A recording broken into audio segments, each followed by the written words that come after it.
Welcome back to the Bridal Extravaganza podcast. I'm Laurette Veris. I've got Lori Spike with me. Lori, thanks for joining me. Thank you for having me. Okay, so today's podcast is a special edition where we just want to talk about BrideScan, what it is, and how we use it at the Bridal Extravaganza. So I'll start because I'll say I knew that there was technology. I knew there was new technology that could help the Bridal Extravaganza. Yes. And I did a lot of research, really honestly, for about 5 years.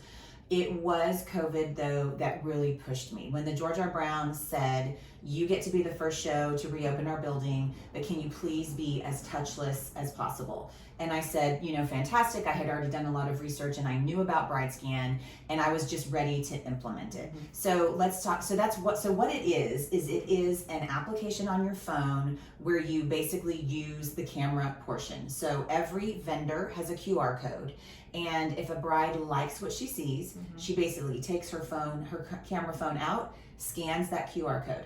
And that's really where the magic starts, because it's not a QR code like you're used to seeing. You're used to seeing a QR code that leads you to a website. If you're lucky, it leads you maybe to a form. Right. This is a two-way exchange of communication. Yeah. So basically what happens when a bride scans a QR code of a vendor, their information pops into their BrideScan account, just like the bride's information pops into the vendor's account. It's a two-way scan. And I think that's what's so exciting about it. Yeah, it is. It's called aim and push. Oh, aim and push. It's aim and push. So you aim it and it pushes something back to you. So it's just basically trading information. So I love it because, I go way back with the Bridal Extravaganza, and we use the stickies and we use the Excel spreadsheet of what's your name, when's your wedding date, which really took a few minutes for a bride or couple to write that down, and we didn't really get to do a face-to-face with them. Now they come up, they aim it at your QR code, and let me say that you don't have to get incredibly fancy with your QR code. Putting it behind frames and glass really kind of hurts you because sometimes it can't be read.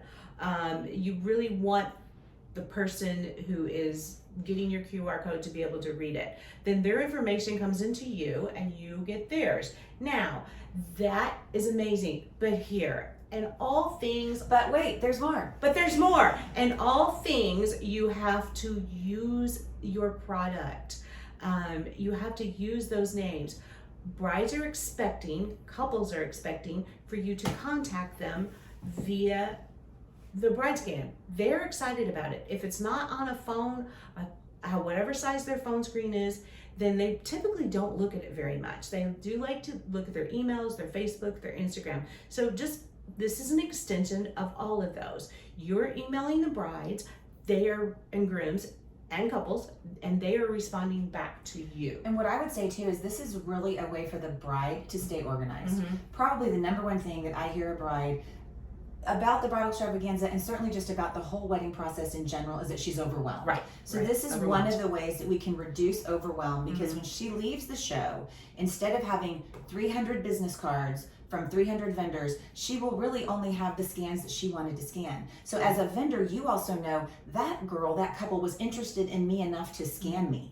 So it's a way of making a selection on both sides, from the vendor and from the couple. Which brings up a really good point. So if a bride is going to scan you, a groom is going to scan you, a mother of the bride, a mother of the groom, you have got to bring it. You have to have the correct information. We have Denise here, who is very helpful. For our bridal salons, they were actually able to go put some of their highlight featured dresses on there. And inventory, and so much information. And make sure your information is clear. If you are going to put your information, I don't care if it's on your website, on BrideScan, please make sure that you put your email address and you put a phone number and that your website. So basically what you're saying is there's a BrideScan account. Yes. And as the show, we actually purchase that account for you. Right. But it's up to you to build that account out. Right. And you can put pictures, you can put videos. I mean, you can put as much information as you want. Great. But the best thing that you should put in that account is your special offer.